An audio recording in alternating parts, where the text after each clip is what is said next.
नमस्कार। अगर कोई एप्पल की दुनिया में कोडिंग करता है तो डिपेंडेंसी मैनेजमेंट का सिरदर्द तो जानता ही होगा।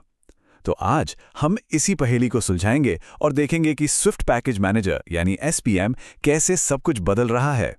चलिए इस एक बड़े सवाल से शुरू करते हैं। देखिए, कोई भी मॉडर्न ऐप बनाने में हमें अक्सर दूसरे डेवलपर्स के बनाए हुए कोड या लाइब्रेरीज की जरूरत पड़ती ही है। लेकिन इन सभी बाहरी चीजों को अपने प्रोजेक्ट में सही से मैनेज करना अपने आप में एक बहुत बड़ी चुनौती हो सकती है। तो सवाल यह है कि इसका सबसे अच्छा तरीका क्या है। और बस इसी मुश्किल का हल लेकर आता है स्विफ्ट पैकेज मैनेजर, या जिसे हम एसपीएम कहते हैं। ये एप्पल का अपना जवाब है और ये बहुत तेजी से हर डेवलपर का पसंदीदा बनता जा रहा है। तो आखिर ये एसपीएम है क्या चीज? देखिए, आसान शब्दों में ये एप्पल का अपना ऑफिशियल टूल है जो डिपेंडेंसीज को मैनेज करने के लिए बनाया गया है। और सबसे खास बात, ये सीधे एक्सकोड और स्विफ्ट टूल चेन के अंदर ही बना हुआ है। मतलब कोकोपॉड्स या कारथेज जैसे बाहरी टूल्स इंस्टॉल करने का सारा झंझट ही खत्म। सब कुछ एक ही जगह, बिल्कुल साफ सुथरा। और इसका वर्कफ्लो भी कमाल का सिंपल है। बस एक package.swift फाइल में बताना होता है कि कौन सी लाइब्रेरी चाहिए, और बस हो गया काम। एसपीएम बाकी सब कुछ खुद संभाल लेता है। डाउनलोड करना, कंपाइल करना और प्रोजेक्ट से लिंक करना, सब कुछ ऑटोमेटिक। तो ठीक है, अब आते हैं असली मुद्दे पर। आखिर एसपीएम में ऐसा क्या खास है जो इसे इतना पावरफुल बनाता है? चलिए देखते हैं। हम एक एक करके उन 7 बड़े फायदों पर नजर डालेंगे जो एसपीएम को दूसरे डिपेंडेंसी मैनेजर से कहीं बेहतर बनाते हैं। पहला और सबसे बड़ा फायदा, ये ऑफिशियल है। इससे खुद एप्पल ने बनाया है और वही इसे मेंटेन भी करता है। एक्स कोड के साथ इसका इंटीग्रेशन इतना जबरदस्त है कि किसी बाहरी टूल को इंस्टॉल करने की जरूरत ही नहीं है। कोई झंझट नहीं, कोई सिरदर्द नहीं।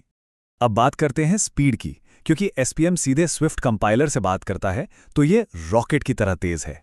ये कोकोआ पॉड्स की तरह पहले कोई अलग वर्कस्पेस नहीं बनाता, बल्कि सीधे प्रोजेक्ट में इंटीग्रेट होता है। तो डिपेंडेंसीज को सॉल्व करना हो या प्रोजेक्ट को बिल्ड करना, पुराने तरीके के मुकाबले साफ फर्क महसूस होगा। लेकिन एसपीएम की ताकत सिर्फ स्पीड तक ही सीमित नहीं है। ये सिर्फ आईओएस या मैकओएस के लिए नहीं है, बल्कि वॉचओएस, टीवीओएस और यहां तक कि लिनक्स और सर्वर साइड स्विफ्ट तक को सपोर्ट करता है। ये एक बहुत बड़ा प्लस पॉइंट है जो इसे कोकोपॉड जैसे दूसरे मैनेजर से काफी अलग बनाता है। किसी नई डिपेंडेंसी को अपने प्रोजेक्ट में जोड़ना कितना आसान हो सकता है। एसपीएम के साथ ये बस कुछ ही क्लिक्स का काम है। सीधे एक्सकोड के इंटरफेस से पैकेज जोड़ा जा सकता है और प्रोजेक्ट फाइल्स में कोई मुश्किल बदलाव करने की जरूरत ही नहीं पड़ती। देखिए, ये जो तस्वीर है ना, ये 1000 शब्दों के बराबर है। एक तरफ है कोकोपॉड्स के साथ फैला हुआ सा स्ट्रक्चर और दूसरी तरफ एसपीएम की साफ सुथरी मिनिमलिस्ट दुनिया। प्रोजेक्ट डायरेक्टरी एकदम क्लीन रहती है। एसपीएम वर्जन मैनेजमेंट के लिए गिट और सिमेंटिक वर्जनिंग जैसे स्टैंडर्ड्स का इस्तेमाल करता है। इसका मतलब है कि बहुत सटीक तरीके से कंट्रोल किया जा सकता है कि लाइब्रेरी का कौन सा वर्जन चाहिए, चाहे वो एक मेजर अपडेट हो, माइनर फीचर हो या एक छोटा सा बग फिक्स। इससे प्रोजेक्ट स्टेबल और भरोसेमंद रहता है। और 7वां और आखिरी पॉइंट, एसपीएम भविष्य है। एप्पल इस पर लगातार काम कर रहा है। बाइनरी डिपेंडेंसीज का सपोर्ट तो एक गेम चेंजर है, क्योंकि अब प्री कंपाइल्ड कोड भी इस्तेमाल हो सकता है, जिससे बिल्ड टाइम और भी कम हो जाता है। और ज्यादातर नई लाइब्रेरीज अब एसपीएम फर्स्ट अप्रोच के साथ आ रही हैं। तो इसे अपनाना सिर्फ एक अच्छा आइडिया नहीं, बल्कि प्रोजेक्ट के लिए एक स्मार्ट इन्वेस्टमेंट है। तो इन सभी फायदों को देखते हुए एक बात तो साफ है कि एसपीएम अब सिर्फ एक ऑप्शन नहीं है, ये धीरे धीरे इंडस्ट्री का नया स्टैंडर्ड बन रहा है। ये लाइन सब कुछ कह देती है।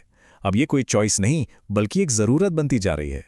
और हाँ, अगर कोई आईओएस डेवलपर की जॉब के लिए तैयारी कर रहा है तो ये एक बहुत जरूरी टॉपिक है। इंटरव्यू में इसके बारे में जरूर पूछा जा सकता है, क्योंकि कंपनियां जानना चाहती है कि कोई मॉडर्न टूल्स और बेस्ट प्रैक्टिसेस से वाकिफ है या नहीं। तो अब सवाल ये उठता है कि मौजूदा प्रोजेक्ट्स में कौन सा डिपेंडेंसी मैनेजर इस्तेमाल हो रहा है। क्या ये एसपीएम पर स्विच करने का सही समय है? इस पर जरूर सोचिएगा, क्योंकि सही टूल चुनना अगले बड़े प्रोजेक्ट की सफलता तय कर सकता है।